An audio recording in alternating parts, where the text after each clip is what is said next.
Welcome back, comrades, and to those of you who are new, I am MF Kraven, and this is Less Than 10 Minute Reviews, where I take a look at games' technicals and then give you my opinion on it. Today, I take a look at It Returned to the Desert, a hybrid of an adventure and turn-based tactic games that puts you in the shoes of Dr. Hendrik Mill, a geologist researching a weird phenomena in the middle of Arizona where he discovers a meteorite has affected ants and seemingly put the small, quaint town of Glint Rock in imminent danger. Will this game have a sequel, or be just another niche entry in the sci-fi horror genre? Let's find out.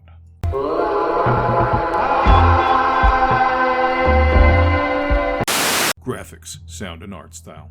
It Returned to the Desert exudes an eerie 1950s monster horror sci-fi film aesthetic. It feels like you're playing a forgotten 90s game out of a creepypasta. It has wonderful warm tones that fit the middle of nowhere Arizona feel. In layman's terms, this game delivers what so many attempt and fail at, to immerse the player in the world. Gameplay. As aforementioned, a hybrid of an adventure and turn-based tactics game, but that is an extreme oversimplification. You see, as Dr. Mill, you are investigating a meteor site that has turned a nearby ant colony into behemoths. Well, it's up to you to convince the town of the danger looming. From meeting the mayor and sheriff of Glint Rock to the recluses to angsty teenagers in town, some will join you in your mission to stop the ants, others will distrust you and it'll take a round of shots at the bar or finding out who tagged their gas station is to convince them to fully join you. Each character in town is charming and brings either money by way of job, recruiting by way of recruiting others, or checking nearby ant colonies / anything interesting by way of scouting. Money becomes a factor once you start running low on supplies that you will use up in combat. The combat aspect is very simple. It's essentially XCOM with ants.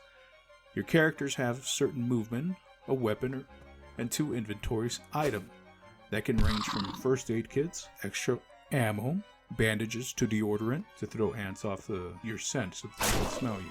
Permadeath is a thing for your companions but not for yourself, as you'll end up in hospital when knocked out. Each ant attack will conclude when you either kill all ants in the area or they incapacitate you. When a successful battle concludes, the town's alertness will fill up. The more full the bar is, the more likely you'll have people join you. Price. I believe it's going to be $9.99 USD. How many hours estimated? Each playthrough will take you about 2 to 3 hours. I've done a few playthroughs and I've taken approximately 2 hours on each one. It's highly encouraged to play through a few times, as I'm not gonna lie, it made me stay up at night thinking, what could I have done differently? Final thoughts. It Returned to the Desert is a surprisingly refreshing take in the current state of video games. It's fun, it's whimsical, it's silly, but most of all, it's good. The mechanics are easy to pick up, and it's fun to learn new, more effective strategies. Like, for example, hitting a bigger ant, backing off a few squares to make them come to you seemingly brings down their accuracy. Or fighting bigger ants, a sound strategy would be to first shoot off their antennas to prevent them from detecting you easier. The money system is also very balanced through trial and error. Don't shoot the smaller ants, and only shoot medium ants if absolutely necessary, because ammunition is scarce. You get about 5 bullets for $35, and you can go through them pretty easily. Luckily, there are a few minigames you can play to make more money. In lab work, you'll be mixing colors and putting them through. Or you can deliver shipments to town in a road minigame where you wonder what the hell happened to tax dollars as the roads are littered with absolute junk and rocks. Speaking of minigames, there are a few. Those 2 plus 2 other chase sequences. One with a cult leader trying to run you off the road, and the other with ants trying to devour you, and you in the back of a pickup truck with a machine gun.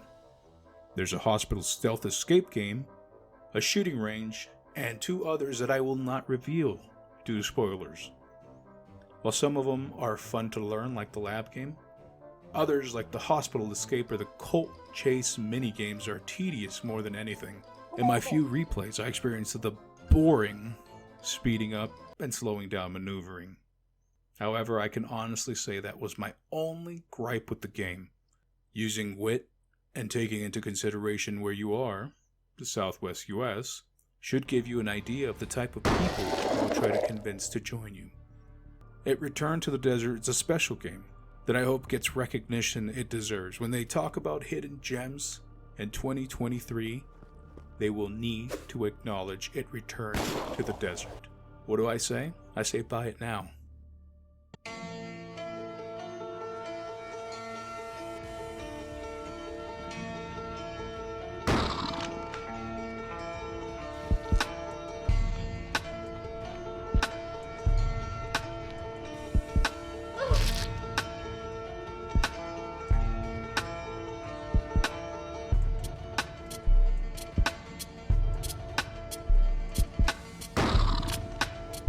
A few moments later.